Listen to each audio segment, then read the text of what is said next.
మహిమ గడియలు అను మా ఆధ్యాత్మిక కార్యక్రమమునకు మిమ్మలను ప్రేమతో ఆహ్వానిస్తున్నాము. ఈ కార్యక్రమం ద్వారా మీరు స్వస్థత, విడుదల, రక్షణ పొందుతున్నారని విని మీతో కూడా కలిసి ఆనందిస్తూ ఉన్నాము. ఈరోజు వర్తమానము వినుటకు ముందు మీ పరిశుద్ధ బైబిల్ గ్రంథమును చేతితో ఎత్తి పట్టుకొని ఈ విశ్వాస ప్రకటన నాతో చెప్పండి. ఇది నా పరిశుద్ధ గ్రంథం, రెండంచుల ఖడ్గం, అపరంజి కంటే అమూల్యమైనది, విస్తారమైన మేలిమి బంగారు కంటే విలువైనది, తేనె కంటెను జుంటె తేనె దారుల కంటెను మధురమైనది, నా జీవిత నావకు దారి చూపే చుక్కాని, నా త్రోవకు వెలుగునిచ్చే దీపము. ఈరోజు నీ వాక్యమును వినుచుండగా వినగల చెవి, గ్రహించగల మనస్సు నాకు దయచేయము. నీ వాక్యము ద్వారా స్వస్థత, విడుదల, రక్షణ, అభివృద్ధి, ఆశీర్వాదము కలుగునని నమ్ముచున్నాను. ఆమెన్. ప్రియ దేవుని బిడ్డలారా, దేవుని వాక్య విషయంలో, దేవుని ఆజ్ఞ విషయంలో కూడా ఖచ్చితంగా ఉన్నది ఉన్నట్టుగా పాటించండి. దాన్ని బట్టి ఏమంటాడంటే, దేవునికి స్తోత్రం, దేవుని చిత్తమును నెరవేర్చిన వారంగా ఉంటే దేవుని ఆశీర్వాదము మన గడప కమ్ములను తాగుతుంది. ఆశీర్వాదం కోసం పరిగెత్తన అవసరం లేదు. దేవుని చిత్తమును నెరవేర్చడానికి పరిగెత్తితే దేవుని ఆశీర్వాదం వస్తుంది. ఎలాంటి ఆశీర్వాదం? ఏ రోగమైనా స్వస్థత, ఏ మరణమైనా సరే నీకు ఇంటిని తాకలేదు. ఏ మరణమైనా సరే, ఏ వ్యాధి అయినా సరే, ఏ భయం అయినా సరే, ఏ లేమైనా సరే, ఏ దరిద్రత అయినా సరే, వీటన్నిటి మీద దేనికి అధికారం ఉందంటే దేవుని ఆజ్ఞకు అధికారం అన్నది. దేవుని ఆజ్ఞను ఉన్నది ఉన్నట్టుగా గైకొని దేవుని మాటను ఉన్నది ఉన్నట్టుగా చేయండి మీ జీవితాల్లో. పాస్టర్ గారు స్టేజ్ మీద కూర్చుని ఆశీర్వాదం దిగ్గాక దిగ్గాక ఎక్కడికి దిగుతుంది? ఎక్కడికి దిగుతుందండి? పరిశుద్ధ స్థలాలుంటే, పవిత్ర స్థలాలుంటే, పవిత్ర భక్తి చేసే జనసమూహం ఉంటే, నిర్దోషమైన నిష్కళంకమైనటువంటి గొర్రెపిల్ల రక్తంతో కడిగి యథార్థ హృదయంతో సద్భక్తితో దేవుని సేవించేవారు ఉంటే వారి మీదకి ఆశీర్వాదము దిగి రమ్మన్నప్పుడు దిగి వస్తుంది.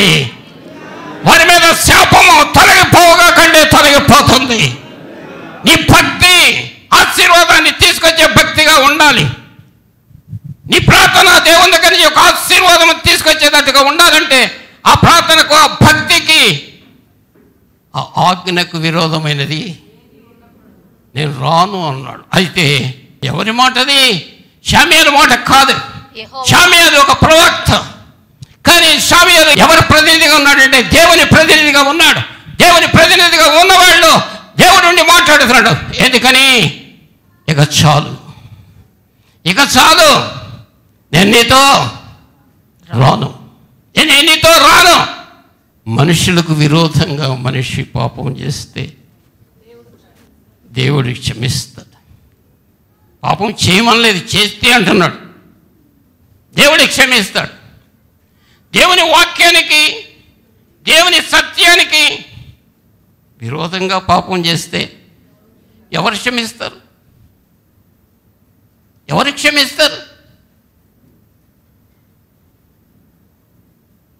ప్రత్యేక సందర్భంలో దేవుని పిల్లలారా, మన పట్ల దేవునికి ఎంతో ఉన్నతమైన తలంపులు ఉన్నాయి. దావీదు గొర్రెల కాపరి అనే తలంపు ఆయనకి లేదు. గొర్రెల కాపరిగా ఉండాలనే తలంపు ఆయనకి లేదు. కానీ గొర్రెల కాపరిగా ఉన్నప్పుడు ఏ నమ్మకత్వాన్ని కనపరిచాడో ఆ నమ్మకత్వం అతన్ని ఏం చేసింది? రాజుగా చేసింది. నువ్వు ఏ స్థితిలో ఉన్నప్పటికీ కూడా నీ స్థితిలో ఉండి నీవు దేవుని ఎదుట ఎలా ఉండాలి? నమ్మకంగా ఉండాలి. ఏదో ఈ కత్తి కుస్తే ఇస్తాడు, అందరికీ ఇస్తాడు. ఎందుకు ఇస్తాడు? పరీక్ష చేయడానికి ఇస్తాడు. వీళ్ళు ఎంత నమ్మకస్తులో పరీక్ష చేయడానికి. అవును కదా? పరీక్ష చేయడానికి ఇస్తే దాంట్లోనే మనం ఫెయిల్ అయిపోతాం. దేంట్లో? పరీక్షలోనే ఫెయిల్ అయిపోతాం. ఎలా ఇస్తాడు ఆశీర్వాదం? ఎలా వస్తుంది ఆశీర్వాదం? రాదు కదా. అందుకనే ప్రియ దేవుని బిడ్డలారా, నీ జీవిత శైలిని బట్టి, నీ నడవడిని బట్టి, నీ ప్రార్థనను బట్టి, నీ పరిశుద్ధతను బట్టి దేవునితో నీకున్న సంబంధాన్ని బట్టి, దేవునితో నువ్వు గడుపుతున్న దినాలను బట్టి, దేవుని వాక్యమును, దేవుని ఆజ్ఞలను గైకొన్న దాన్ని బట్టి దేవుడు నిన్ను దీవిస్తాడు. హల్లెలూయా. ఎవరు నిన్ను దీవించడం అవసరం లేదు, దేవుడు నిన్ను దీవిస్తాడు. అందుకే లేఖనం చెప్తున్నటువంటి సత్యం మనం గ్రహించినట్లయితే అపోస్తలుల కార్యంలో 19:18 చదవండి. విశ్వసించిన వారు అనేకులు వచ్చి ఏం చేశారండి? తాము చేసిన వాటిని తెలియజేసి, చక్కగా మీరు బాగా వినండి. విశ్వసించిన వారు అనేకులు వచ్చారు, విశ్వసించిన వారు అనేకులు వచ్చారు, పౌల ప్రసంగాన్ని విన్నారు. దేవుని మందిరానికి వచ్చిన మీరందరూ కూడా విశ్వాసంతోనే ఇక్కడికి వచ్చారు. ఏదో దేవుడు దీవిస్తాడనే వచ్చారు, ఏదో రకమైన ఆశీర్వాదం కోసం ఇక్కడికి వచ్చారు. చదవమ్మా. విశ్వసించిన వారు అనేకులు వచ్చి తాము చేసిన వాటిని తెలియచేసి ఒప్పుకొనిరి. మరియు మాంత్రిక విద్య అభ్యసించిన వారు అనేకులు తమ పుస్తకములు తెచ్చి అందరి ఎదుట అవకాశం ఇస్తే దేవుడు ఎంత గొప్ప కార్యాలు చేస్తున్నాడు. హృదయంలో అవకాశం ఇవ్వండి. ప్రార్థనే క్రియలే, వీటిని వేరు చేయొద్దు. మీరు ప్రార్థన క్రియలు వేరు చేయొద్దు. ప్రార్థన చేసేవాడు క్రియలు పవిత్రమైన క్రియలుగా ఉండాలి. ప్రార్థన చేసేవాడు కార్యాలు చేసే ప్రతి కార్యం ఎలా ఉండాలి? పవిత్రంగానే ఉండాలి. ప్రార్థన చేసేవాడు ప్రతి దాంట్లో కూడా, లోకంలో కానీ, కుటుంబంలో కానీ, వ్యక్తిగత జీవితంలో కానీ, వ్యాపారంలో కానీ, ఉద్యోగంలో కానీ, నీ జీవితంలో ఏది చేస్తున్నావో అది దేవునికి ఇష్టమైంది మాత్రమే చేయాలి. దేవునికి కష్టమైంది. ఆయుపట్నం మీద యుద్ధానికి వెళ్ళి చావు దెబ్బలు తిని వెనక్కి తిరిగి వచ్చిన యెహోషువ, ఏంటి ప్రభువా ఇంత భక్తి చేసాం, ఇంత పెద్ద పెద్ద పట్టణాలు జయించాం, ఎరికో కోటలో ఎన్ని పట్టణాలు ఎన్ని జయించాం ప్రభువా, ఎన్ని జయించాం ప్రభువా అని అంటున్నాడు. నిజమే, కానీ అంటున్నాడు భూమిలో దాచిపెట్టబడింది ఒక అవిధేయుడు ఒక అవిధేయ కార్యం చేశాడు. వాడు దొంగిలించిన ధనాన్ని భూమిలో దాచాడు. అపజయము తప్పదు. ఆకాను దగ్గరికి వెళితే నిజమయ్యింది. బయటకు తీశారు. ఆకాను చచ్చిపోయాడు. విజయం వచ్చింది. ఎవరికి విజయం? దాగి ఉన్న ఆకానులు ఎంతమంది ఉన్నారో, దాగి ఉన్న యోధాలు ఎంతమంది ఉన్నారో, జీవితంలో రహస్యమైనవి ఎక్కడ దాచుకుంటున్నావో, 1 గంట 6 నెలలు సరిపడి నీళ్లు దాచుకుంటుందంట ఎక్కడ. కానీ మనుష్యుడికి జీవితం అయిపోయారాక దాచుకునే సంగతులు చాలా ఉన్నాయి. చేసుకున్న భర్తకు తెలియదు, చేసుకున్న భార్యకు తెలియదు, కన్న బిడ్డలకు తెలియదు, ఎవరికీ తెలియదు. ఆయన చూచుచున్నవాడు. ఆయన నేత్రములు అగ్ని జ్వాలలు లాంటివి. ఆయన చూడలేనిది ఏమీ లేదు. నీవు ఎక్కడ రహస్యంగా ఉన్నా సరే నీ జీవితాన్ని చూడగలుగుతున్నాడు. అందుకని రహస్యం అనేది బట్టబయలు కాబడుతుంది. ఎప్పుడు దేవుని మహా అంచె తీర్పు వస్తుంది. అంచె తీర్పు వస్తున్నప్పుడు దేవుని ప్రజలు మాత్రమే కాదు, అన్యజనులు, దేవుని ప్రజలు అందరూ కూడా ఆ మహా తీర్పులో దానియేలు గ్రంథంలో రాయబడింది. ఆ మహావృద్ధుడు సింహాసనం మీద ఆసీనుడైనప్పుడు ఆయన గ్రంథములను విప్పెను. ఆయన గ్రంథములను విప్పినప్పుడు ఆ గ్రంథములో ప్రతివాని జీవితము, ప్రతివాని పేరు, ప్రతివాడు ఏ పాపం చేశాడు, ప్రతివాడు ఏ దుష్టత్వంలో ఉన్నాడు, ప్రతివాడు ఏ అవినీతిలో ఉన్నాడు, టైం ప్రకారం, అది అర్ధరాత్రిరా, అది పట్టపగల, ఇది మిట్ట మధ్యాహ్నమా, రహస్యంగా లోయల్లో చేశారా, కొండల్లో చేశారా, మరి పబ్లిక్లో చేశారా అనేది లేకుండా ఏ టైంకు ఆ టైం ప్రకారం నువ్వు చేసింది, టైం ప్రకారం నీ జీవితాన్ని ప్రవర్తించేది ప్రతిదీ కూడా టైంతో సహా నీ ముందు పెడతాడు దేవుడు. టైంతో సహా నీ ముందు పెడతాడు దేవుడు. ప్రియ దేవుని బిడ్డలారా, చూడలేదని అనుకోవద్దు, కానీ చూస్తున్నావాడు ఒకటి అడుగుతున్నాడు. నీవేం చేసినా నేను కోరటం లేదు, నీవు ఎలా ప్రవర్తించినా నేను ఇదివరకు నీ మీద శిక్ష విధించాలని లేదు. క్రీస్తు యేసు కృపచేతనే నీవు రక్షించబడ్డావు. రక్షించబడిన నీ జీవితంలో గతంలో చేసిన దాని గురించి నేను ఏమాత్రం లెక్క అడగనిక. రక్షణ పొందకమునుపు నువ్వేం చేసినా సరే నేను లెక్క అడగను. నా సన్నిధిలో పూర్వ చరిత్ర కొట్టివేశాను. అందుకని గతాన్ని జ్ఞాపకం చేసుకుంటాడని అనొద్దు. ఎర్ర సముద్రం అగాధ భాగంలో నీ పాపాలను ఎక్కడ పడేశాడు? మన పాపాలను అగాధంలో పడవేశాడు. కానీ ఏ పాపము లెక్కకు వస్తుంది? రక్షించబడిన తర్వాత, దేవుని వాక్యమును ముందు పెట్టుకున్న తర్వాత, దేవుని వాక్య ప్రకారం కాకుండా రూపాయి దగ్గర కక్కుర్తిపడ్డావా? అబద్ధం ఆడావా? మోసం చేసావా? మాట దగ్గర కక్కుర్తిపడ్డావా? పదవి దగ్గర కక్కుర్తిపడ్డావా? లాభాపేక్షతో ఏదైనా చేయకూడని చెడ్డ పని చేసావా? చూడకని చెడ్డ చూపు చూసావా? ఆడకూడని చెడ్డ మాటలు ఆడావా? ఏదైనా సరే అవన్నీ కూడా ఆ రోజున ఏమవుతాయి? లెక్కించబడతాయి. అందుకని అన్ని జనులకు దేవుడు ఇచ్చిన పిలుపు, దుర్మార్గులు తన దుర్మార్గత వల్ల నశించిపోవడం నాకు ఎంత మాత్రమనో ఇష్టమని. రండి, నా దగ్గరికి రండి. ఇంకా విశ్వసించకపోతే, ఇంకా దూరంగా ఉన్నట్టయితే టీవీలన్నీ వర్షం కురిపించేస్తాయి. ఏ వర్షం అండి? ఆశీర్వాద వర్షం. వర్షం, ఆ వర్షం టీవీల మీద కురుస్తాయిందో మరి ప్రజల మీద కురుస్తాయిందో నాకు తెలియదు. ఆశీర్వాదానికి మూల కారణం జీవితము సరిచేసుకోవటం, జీవితాన్ని సమర్పించుకోవటం, జీవితంలో పరిశుద్ధంగా జీవించడం, జీవితంలో దేవుని వాక్య ప్రకారం, దేవుని ఆజ్ఞ ప్రకారం, దేవుని చిత్త ప్రకారం జీవించి దేవుని చిత్తమును నెరవేర్చే వారంగా మనం ఉంటే ఎవ్వరూ మనం దీవించిన అవసరం లేదు. దేవుని వాక్యమే నిన్ను దీవిస్తుంది. హల్లెలూయా. యోసేపును ఎవడు దీవించాడు? సహోదరులు శపించి పంపించలేదా? అమ్మివేసి చచ్చిపోయాడని చెప్పలేదా? చెడ్డ వార్తలు అందరూ నమ్మలేదా?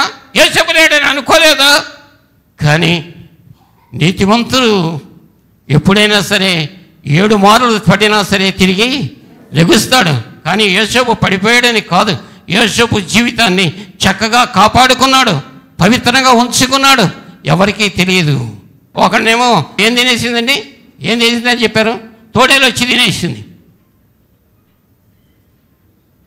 యాకోబు ఏడుస్తాడు, నెరసిన తల వెంట్రుకలు గలవాడనై దుఃఖముతోనే సమాధిలోనికి వెళ్ళిపోవాలా? నెరసిన తల వెంట్రుకలతో దుఃఖముతో నీవు ఇచ్చిన వాగ్దానం ఏమైపోయింది ప్రభువా? నిన్ను దీవిస్తాను, నీ సంతానాన్ని దీవిస్తానని వాగ్దానం ఏమైంది తండ్రి? నెరసిన తల వెంట్రుకలు కలిగవాడని నేను సమాధిలోకి వెళ్ళిపోతానా? యోసేపు చనిపోలేదు. ఈజిప్టు దేశానికి అధికారిగా ఉన్నాడనే వార్త తండ్రికి తెలిసినప్పుడు, తనయులకు తెలిసినప్పుడు దేవుని యొక్క గొప్పతనం అక్కడ వాళ్ళు తెలుసుకున్నారు. హల్లెలూయా. నీతిమంతులు కొంతకాలం మరుగ్గా ఉన్నప్పటికీ కూడా, నీతిమంతులు కొంతకాలం అణిగిపోయి ఉన్నప్పటికీ కూడా, నీతిమంతులు కొంతమంది పైకి రాకపోయినప్పటికీ కూడా దేవుడు వారికి ఒక కాలాన్ని, ఒక సమయాన్ని సూచించాడు. ఆ సమయంలో ఆ నీతిమంతులను దేవుడు ఎత్తి పట్టుకుంటాడు. ఆమేన్. హల్లెలూయా. అందరు దేవుని స్తుతిద్దాం. అందుకని ప్రియ దేవుని బిడ్డలారా, ఒక్కసారి పునఃపరిశీలన చేసుకుని, నా జీవితం దేవునికి ఆయాసకరంగా ఉందా, అభ్యంతరకరమైంది, ఇంకా రక్షణ పొందాను, ఇంకా మారు మనసు పొందాను, ప్రైజ్ గాడ్, హల్లెలూయా. అయితే మీ స్థితిని మార్చుకుని, మీ మనస్సు మార్చుకొని, మీ జీవితాన్ని శుద్ధి చేసుకొని నా యుద్ధకు రండి. మీ పట్ల నాకున్న తలంపులు ఉన్నతమైనవి. హల్లెలూయా. ఏ స్థితిలో ఉన్నా సరే దేవుని వాక్యమును విని విశ్వసించి స్థితిగతులను మార్చుకుని, ఇదిగో నా చిన్న జీవితం నీకు ఇస్తున్నాను ప్రభువా, ఈ జీవితాన్ని దీవించు. 100 దీవెనతో దేవుడు నింపడానికి సిద్ధంగా ఉన్నాడు. ఆమేన్. హల్లెలూయా. హల్లెలూయా. అందుకని ప్రతి దీవెనకు ముందు ఏంటి చెప్పండి?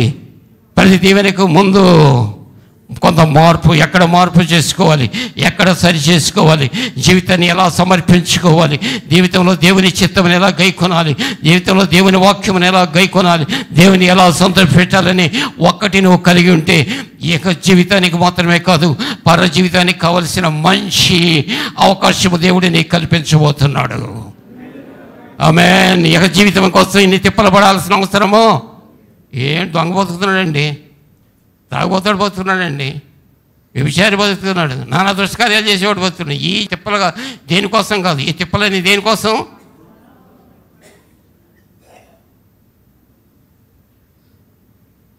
అందుకని ఏ విషయంలో దీవించబడాలన్నా సరే దేవుని వాక్యాన్ని ముందు పెట్టుకుని ఆ వాక్యంతో నీ జీవితాన్ని సరి చేసుకుని దేవుని కోసం ముందుకు నడిస్తే దేవుడు ఏం చేస్తాడు? దీవిస్తాడు. నీ బిడ్డలు ఎవరు నాకెవరున్నారండి అండ, ఎవరండ అవసరం లేదు, ఏ కొండ అవసరం లేదు. కొన్నిసార్లు అండలో కొండలు అనుకుంటే అయ్యే మన మీద పడితే పూడిపోతాయి దాని కింద. అండ అవసరం లేదు, కొండ అవసరం లేదు. ఎవరు కావాలండి? దేవుని ఉన్నది ఉన్నట్టుగా ఏమి తెచ్చి యెహోవాను మహిమపరుస్తాను. 1000 కొండల మీద ఉన్న పశువులు నావే కదా, జీవులన్నీ నావే. దాని ద్వారా కాదు, కానీ విరిగి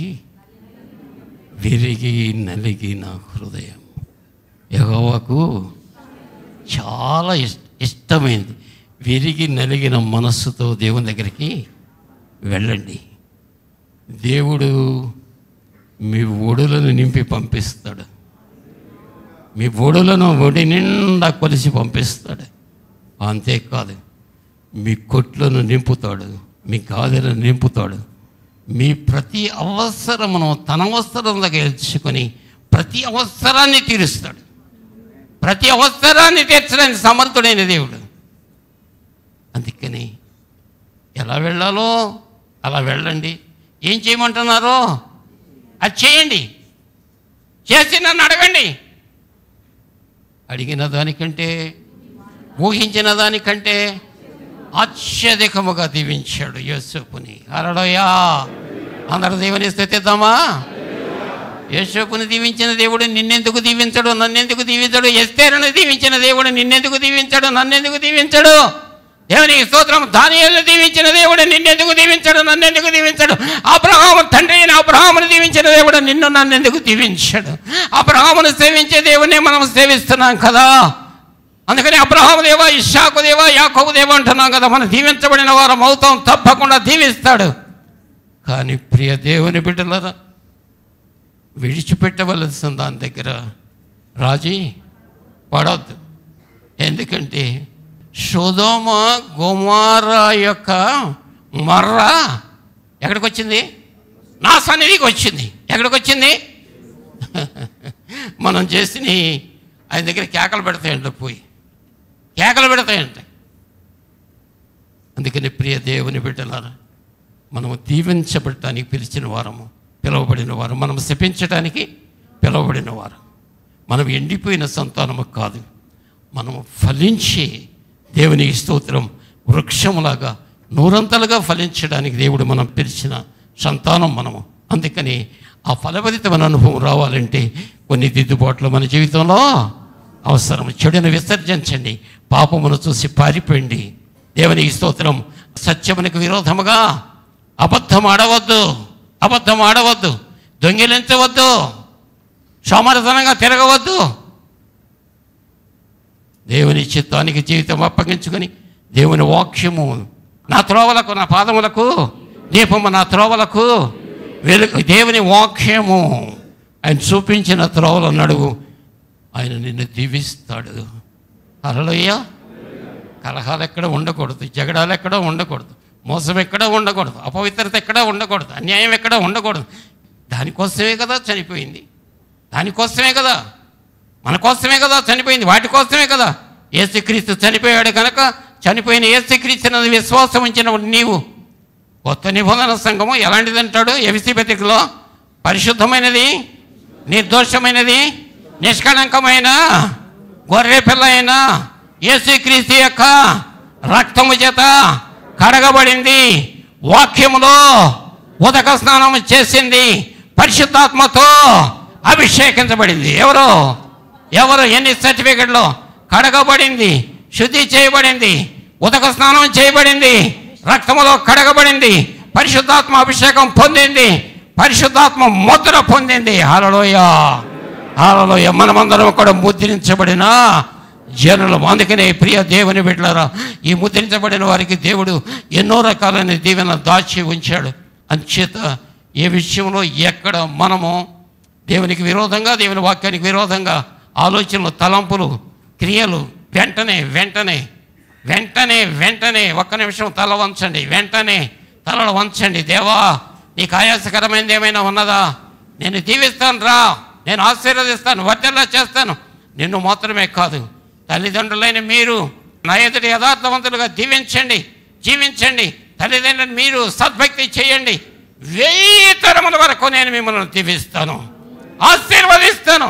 ఒక్క తరము కాదు, ఒక్క చిన్న బలహీనతను బట్టి, ఒక్క చిన్న లోపాన్ని బట్టి ఎంత గొప్ప దీవెనలు పాడు చేసుకుంటామో అర్థం చేసుకుని ఈ దినము దేవునికి మన హృదయాలు ప్రతిష్ఠిద్దాం. ప్రతివారు కూడా ప్రభువా, నా చిన్న హృదయం ఈ రోజున ఇస్తున్నాను, పరీక్షించు ప్రభువా, పరిశోధించు ప్రభువా, పరీక్షించు నాయన. నీ రక్తముతో కడగబడ్డానా?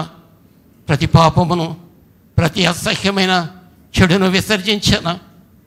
అవిధేయతను, తిరుగుబాటును, అనేక రకాలైనటువంటి చెడ్డ స్వభావాలు, చెడ్డ తలంపులు, నా అంతరంగంలో పుట్టిన చెడ్డ తలంపులు, చెడ్డ ఉద్దేశాలన్నీ కూడా ప్రభువా ఈ దినము నీకోసము నేను సరి చేసుకుంటున్నాను. నా ఆంతర్యమును చూడు,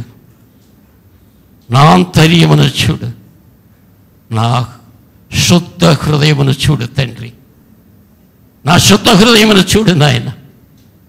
ప్రభువా, నీ బిడ్డలు నీ మాటలు విన్నారు. ఏదో స్వల్పమైన తాత్కాలికమైన సంతోషం కోసం శాశ్వతమైన దీవెనలు పోగొట్టుకుని, అంతేకాదు ప్రభువా, తాత్కాలికంగా సంతోషం కోసం శాశ్వతమైన దీవెనలు పోగొట్టుకునే పరిస్థితి లేకుండానట్టుగా క్షణభంగురమైన ఈ జీవితంలో నీ దృష్టికి ఆయాసకరమైనది, నీ దృష్టికి అభ్యంతరకరమైనది లేకుండా చేసుకుని, దేవా నా యందు నీవు నాకు శుద్ధ హృదయము కలుగచేయి,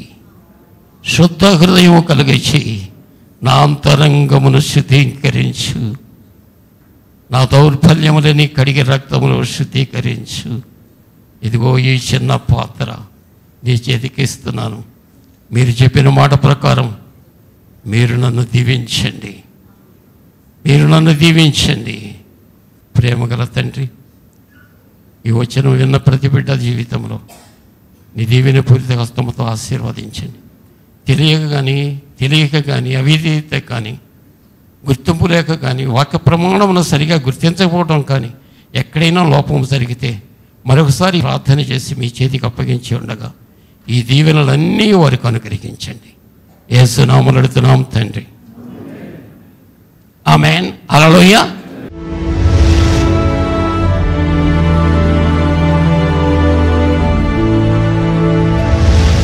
నాన్నకి నీకు మ్యారేజ్ అయినప్పుడు మరి ఇద్దరు విగ్రహారాధకులు లేకప్పుడు విగ్రహారాధన ద్వారా ప్రభువును నువ్వు ఎట్ట నమ్ముకున్నావు అమ్మా?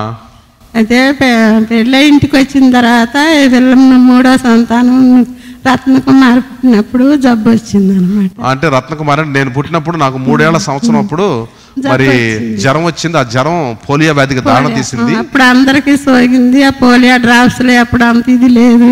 అప్పుడు అన్నారంటే డాక్టర్లు ఇండియా దేశంలో దీనికి మందు లేదు. ఇంకా అంతకుముందు యేసుప్రభు అని ఏమీ తెలియదు అనమాట. ఈ పోలియో వచ్చిన కాడి నుంచి దేవుడిని నమ్ముకుంటే మీ అబ్బాయి కాళ్ళు వస్తాయి, దేవుడిని నమ్ముకుంటే మీ అబ్బాయి నడుతాడంటే అప్పుడు నమ్ముకోవాల్సి వచ్చింది. అప్పుడు మీ అబ్బాయిని మీరు కనుక ప్రభువుని నమ్ముకుంటే మీ అబ్బాయికి స్వస్థ వస్తుందని చెప్పారు. స్వస్థత వస్తుంది, మీ అబ్బాయి నడుతాడు అని అన్నారు. అంత మాటకే నమ్ముకున్నాం అనమాట. అమ్మ, మరి కొంతమంది ఈ కార్యక్రమం చూస్తున్నారమ్మా, నాకు క్యాన్సర్ వ్యాధి ఉంది, గుండె వ్యాధి ఉంది, లేకపోతే నాకు ఇంకా భయంకరమైన వ్యాధి ఉంది, మీ అబ్బాయిని దేవుడు స్వస్థపరిచాడు, నన్ను కూడా స్వస్థపరిచారని అడుగుతున్నారు. ఏం చెబుతావు వాళ్ళతో మాట? మరి దేవుడు గొప్ప దేవుడు, ఆయన నమ్మిన వారిని ఎవరిని కూడా వదిలిపెట్టడు. గుండె వ్యాధి గల వారిని స్వస్థపరుస్తాడు. ఏదైనా దేవుని దగ్గరికి వచ్చి అన్ని సాధ్యం అవుతాయి నమ్మటం వల్ల. ఇంకో మాట అడుగుతానమ్మా, యేసు ప్రభును నమ్ముకున్నావు తర్వాత మరి పెద్ద సాక్ష్యం కానీ అన్నిటిని మరి వివరించి చెప్పలేం, కానీ సంక్షిప్తంగా 2 మాటలు చెబితే బాగుంటుందమ్మా. ఏంటంటే మరి యేసు ప్రభును అంగీకరించావు, పాపక్షమాపణ పొందావు, మారు మనసు పొందావు. ఆ తర్వాత ప్రభుని యేసుక్రీస్తు పరిచర్లోకి పిలిచాడు. మరి పిలిచిన తర్వాత పరిచర్లో ఎన్నో కష్టాలమ్మా, ఎన్నో అనుభవించావు. మరి ఎదుర్కొన్న కష్టాలు, ఆ కష్టంలో ఉన్న లాభం ఏమైందో చెప్పమ్మా. ఏ కష్టం వచ్చినా ఆయన మీదే భారం వేసి ఆయనతోనే నడిస్తేనే ఆ కష్టాల్లో నుంచి సులువుగా చేస్తాడు ఆయన. కష్టాలు వచ్చినప్పుడు కూడా నువ్వు నమ్మావు ప్రభుని? నమ్మాను. బయట వాళ్ళు ఎవరు తీర్చలేరు కదా, తల్లిదండ్రులు తీర్చలేదు, ఎవరు తీర్చలేదు, భర్తకు భార్య, భార్యకు భర్త. కష్టాలు వచ్చినప్పుడు అమ్మా దేవుని మీద ఎప్పుడన్నా నీకు కోపం వచ్చిందా? కోపం రాలా. కోపం వస్తే ఇంకా దేవుడి దూరం వెళ్ళిపోతాడు కదా. మరి బాధ వస్తే అనిపిస్తుంది, మరి బాధలోంచి విడిపించి ప్రభు అంటాం, కానీ వచ్చినా ఆయన్ని వెంబడించాలి. బాధలు వచ్చినా ఆయన వెంబడించాలి. బాధలు వచ్చినా వెంబడించాలి, సంతోషం వచ్చినా వెంబడించాలి. వింటున్నారా శ్రోతలారా? అమ్మ చెప్పే సూత్రాలు మీరు వినండి. బాధలో కూడా ఆయన వెంబడించాలంట, సంతోషంలో కూడా ఆయన వెంబడించాలంట. అన్ని కాలాల్లో, అన్ని స్థితుల్లో, అన్ని సమయాల్లో ప్రభుని యేసుక్రీస్తుని వెంబడించాలని అమ్మ దాదాపు 40 సంవత్సరాల క్రితం ప్రభుని యేసుక్రీస్తుని రక్షకునిగా అంగీకరించిందండి. అమ్మ జీవితాన్ని నేను చూశానుగా. ఒకప్పుడు ఎంతో లేమిలోను, ఎంతో మరి పోరాటంలో మా కుటుంబం ఉండేదండి. మరి ప్రభుని యేసుక్రీస్తు యొక్క పిలుపునందుకుని మా నాన్నగారు వ్యాపారాన్ని పూర్తిగా విడిచేసి ఏం చేశారంటే దేవునికి యొక్క జీవితాన్ని సమర్పించుకున్నారు. దేవునికి సమర్పించుకున్న తర్వాత దేవుడు వారి యొక్క విశ్వాసాన్ని పరీక్షించాడు. కొన్ని పరీక్షలు వాళ్ళు అనుభవించారు. కొన్నిసార్లు తినటానికి లేదు, కొన్నిసార్లు ఉండటానికి లేదు. కొన్నిసార్లు నాకు నాన్నగారు చెప్పిన ఒక మాట గుర్తుకొస్తుంది. ఏంటంటే అనేక గ్రామాలకు పరిచర్య కోసం వెళ్ళేవారండి. అనేక గ్రామాలు అంటే మరి కేసరపల్లి ఏంటి, పురుషోత్తపట్నం ఏంటి, గన్నవరం ఏంటి, లేకపోతే అనేకమైన గ్రామాలకు వెళ్ళేవారు. ఎక్కడికైతే నాన్నగారు వాళ్ళు వెళ్ళారో అక్కడ దయ్యాలు గడగడలాడిపోయాయండి. నాన్నగారు ప్రార్థన చేయగానే అనేక మంది చనిపోతారనే వాళ్ళు కూడా చాలామంది దేవుడు బ్రతికిచ్చాడు. నాన్నగారి మీద అభిషేకం వలన అనేకమైన జీవితాలు మార్చబడినాయండి. ఏ ఊరు వెళ్ళినా, ఏ గ్రామానికి వెళ్ళినా, ఏ స్థలానికి వెళ్ళినా సరే ప్రజల స్పందన విపరీతంగా కనపడేది. అంటే మేము గ్రహించాం, ప్రజల్లో దేవుని అవసరత చాలా ఉన్నది. మనం ఇంకా విశ్రమించకుండా పనిచేసి దేవుడు అవసరత కలిగిన ప్రజలు చాలామంది ఉన్నారు. వారిని దేవుని తట్టు తిప్పాలని రాత్రి మగళ్ళు పరిచర్య చేసాం కృష్ణా, గుంటూరు జిల్లాల్లో.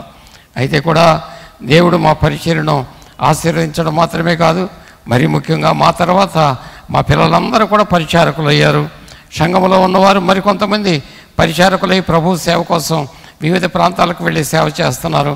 అదే మేము కోరుకున్న ధన్యత, అదే మాకు ఆస్తి, అదే మా సర్వస్వం. దానికోసం వచ్చాము, దేవుడు దాన్ని మాకు ఇచ్చాడు. దాన్ని బట్టే మేము అతిశయిస్తాం. మా ఆరాధన కార్యక్రమములు ఇంగ్లీషు ఆరాధన ప్రతి ఆదివారము ఉదయము 6:45 జరుగును. తెలుగు ఆరాధన ప్రతి ఆదివారము ఉదయము 8:30 గంటలకు జరుగును. ఉపవాస ప్రార్థన ప్రతి శుక్రవారము సాయంత్రము 6:30 గంటలకు జరుగును. ఆపరేషన్ మాంగూస్ లేక పురుషుల ఉదయకాల ప్రార్థన ప్రతి బుధవారము ఉదయము 5 గంటలకు జరుగును. నైట్ ఆఫ్ మిరకల్స్ ప్రతి నెల 2వ శుక్రవారము సాయంత్రము 6:30 గంటలకు జరుగును. వ్యాపారవేత్తల సమావేశము ప్రతి నెల మొదటి ఆదివారము సాయంత్రము 6 గంటలకు జరుగును. ఈ కార్యక్రమంలో పాల్గొని అనేక మంది దీవించబడుతున్నారు. మీరు కూడా ఈ కార్యక్రమంలో పాల్గొని దేవుని యొక్క ఆశీర్వాదాలు పొందవాలని ప్రేమతో ఆహ్వానిస్తున్నాము. మీ ప్రార్థన అవసరతలు మాకు తెలియచేయండి. మీ కొరకు మా ప్రార్థనా శిఖరములో ప్రత్యేక ప్రార్థనలు చేయబడును. మా ఫోన్ నంబర్స్ 9494767633 మరి ఒక నంబర్ 9494767733. మా address Messiah fellowship, Vandadagala road, Autonagar gate, Vijayawada. మరలా వచ్చే వారం ఇదే రోజున ఇదే సమయాన్న కలుసుకుందాం. దేవుడు మిమ్మల్ని సమృద్ధిగా దీవించుగాక.